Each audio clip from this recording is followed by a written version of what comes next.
मुसलमान क्या चाहता है? मुसलमान चाहता है एक सेकुलर लीडर हो और लाल सिंह जैसा लीडर हो जो आवाम का काम करे। हम गुलाम नबी आजाद साहब के घर से के रहने वाले हैं, वो मेरा रिश्तेदार भी है, लेकिन गद्दारी की वजह से हमने उसको छोड़ दिया।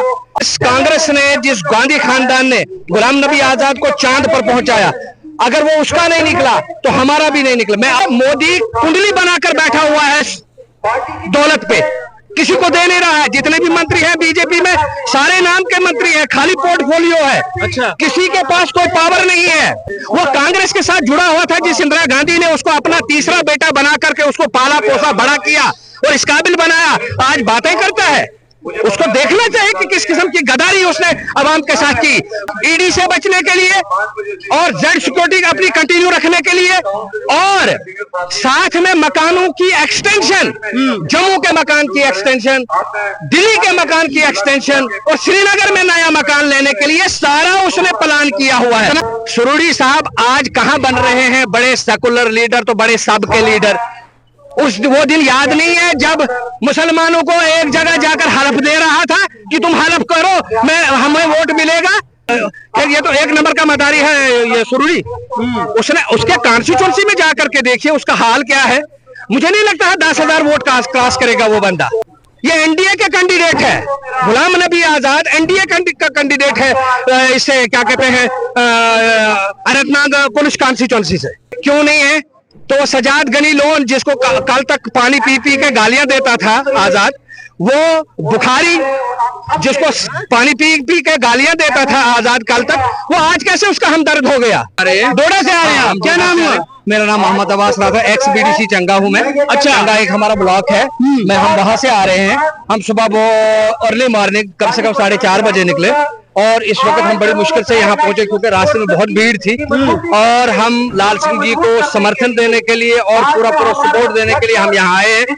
हम गुलाम नबी आजाद साहब के घर से के रहने वाले हैं, उसके घर से उसका ब्लॉक चेयरमैन मैं था।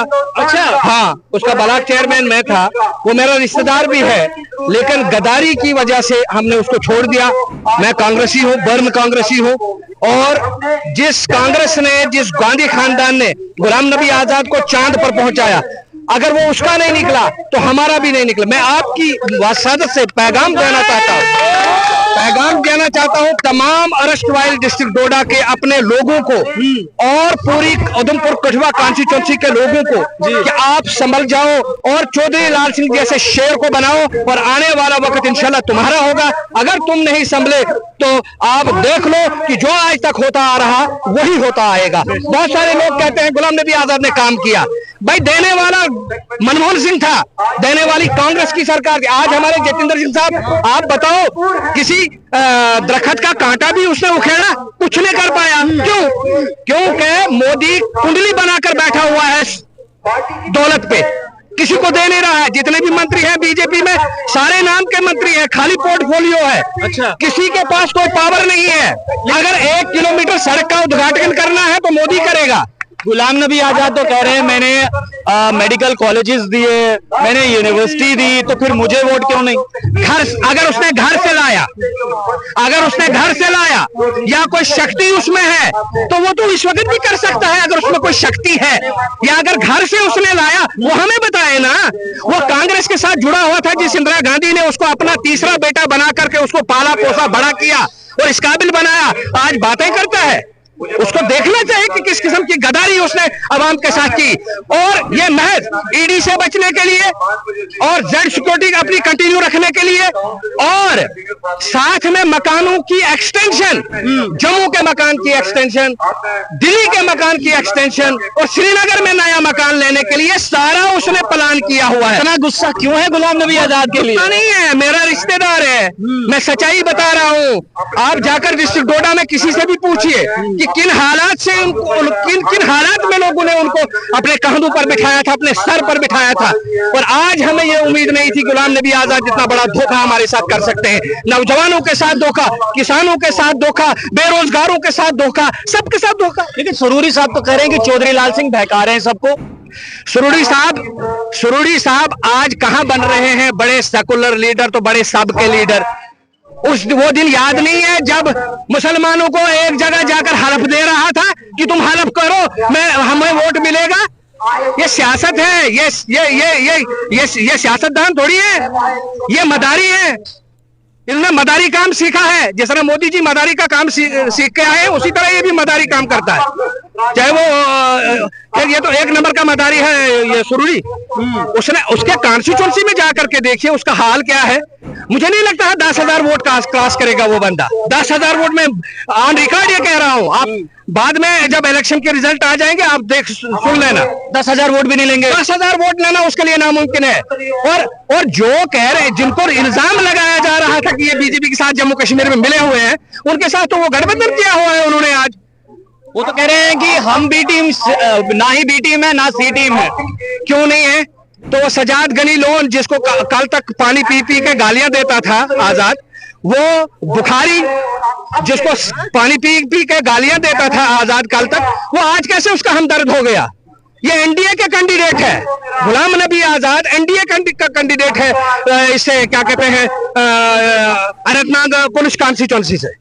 हाँ बिल्कुल, हम वसूख से कहेंगे क्योंकि ये जीता जागता सबूत है आपके साथ पास।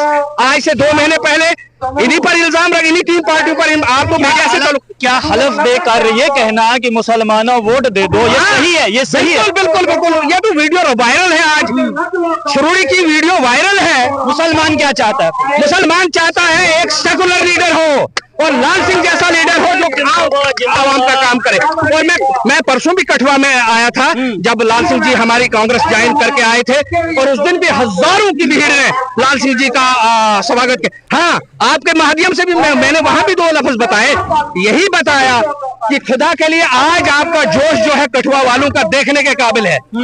हम फख्र से कहते हैं कि लाल सिंह जी कामयाब है, लेकिन कम से कम ये जज्बा जो है आपने वोट देने तक कायम रखना है। ऐसा ना हो कठुआ वालों से मैं मुखातिब हूँ, हीरानगर वालों से मुखातिब हो, उधमपुर वालों से मुखातिब हो कि इस जज्बे को कायम और दायम वोट तक रखिए।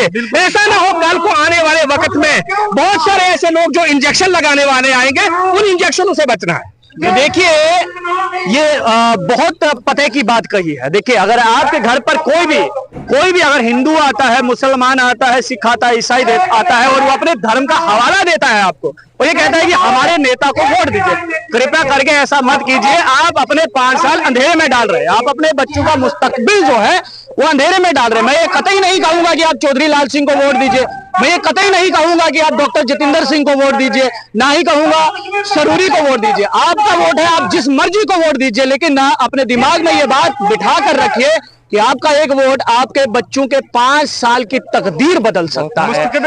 आप लोग देखते रहे स्टेट टॉक से, मुझे यानी देव ठाकुर को दीजिए इजाजत। धन्यवाद, थैंक यू।